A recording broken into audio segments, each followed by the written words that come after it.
ओम गंग गणपतये नमो नमः। श्रीमद् वाल्मीकि रामायण अयोध्याकांड 5वां सर्ग। राजा दशरथ के अनुरोध से वशिष्ठ जी को सीता सहित श्री राम को उपवास व्रत की दीक्षा देकर आना तथा राजा को इस समाचार से अवगत कराना।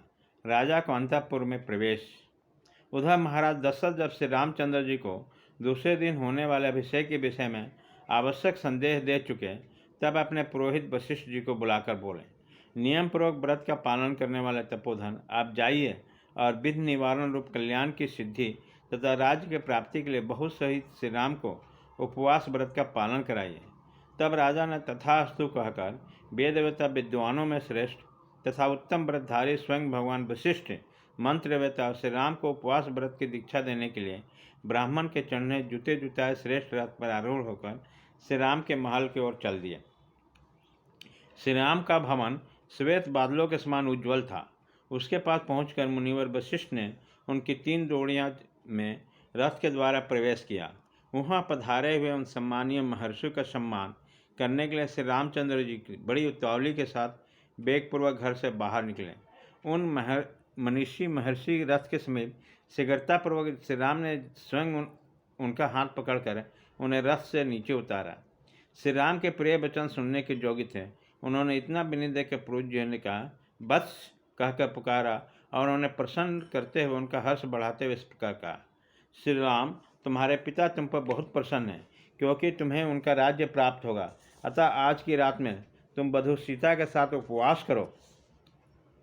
रघुनंदन, जैसा नहुष ने यति का अभिषेक किया था, उसी प्रकार तुम्हारे पिता महाराज दशरथ कल प्रातः काल बड़े प्रेम से तुम्हारे युवराज पद पर अभिषेक करेंगे। ऐसा कहकर उन व्रतधारियों पवित्र महर्षि ने मंत्रोच्चारण पूर्वक सीता से श्री राम को उसमें उपवास व्रत की दीक्षा दी। तदंतर श्री रामचंद्र जी ने महाराज के गुरु वशिष्ठ का यथोचित पूजन किया। फिर वह मुनि श्री राम की अनुमति लेकर उनके महल से बाहर निकले। श्री राम भी वहाँ प्रिय वचन बोलने वाले सुहृदों के साथ कुछ देर तक बैठे रहे। फिर उनसे सम्मानित हो उन सबकी अनुमति ला पुनः अपने महल के भीतर चले गए। उसी समय श्री राम का भवन हर्षोत्पन्न नर नारियों से भरा हुआ था और मतवाले पक्षियों के कलरव से युक्त खिले हुए कमल वाले तालाब के समान शोभा पा रहा था। राजभवन में श्रेष्ठ श्री राम महल के बाहर खड़े हुए वशिष्ठ जी ने सारे मार्ग मनुष्यों के भीड़ से भरे हुए देखे। अयोध्या की सड़कों पर सब और झुंड के झुंड मनुष्य जो श्री राम का राज्याभिषेक देखने के लिए उत्सुक थे, खचाखच भरे हुए थे। सारे राजमार्ग उनसे घिरे थे। जन समुदाय लहरों के परस्पर टकराने से उसमें जो हर्षध्वनि प्रकट होती थी, उनसे व्याप्त हुआ राजमार्ग का कोलाहल समुद्र की गर्जना के भांति सुनाई देता। उसी दिन वन और उपवन की पक्तियों से सुशोभित हुई अयोध्यापुरी के घर में ऊंची ध्वजाएं फहरा उठी। वहाँ की सभी गलियां और सड़कों को झाड़ बुहार कर वहाँ छिड़काव किया गया। स्त्रियों और बालकों सहित अयोध्यावासी जन समुदाय श्री राम के राज्याभिषेक को देखने की इच्छा से उस समय शीघ्र सूर्योदय होने की कामना कर रहा था। अयोध्या का वह महान उत्सव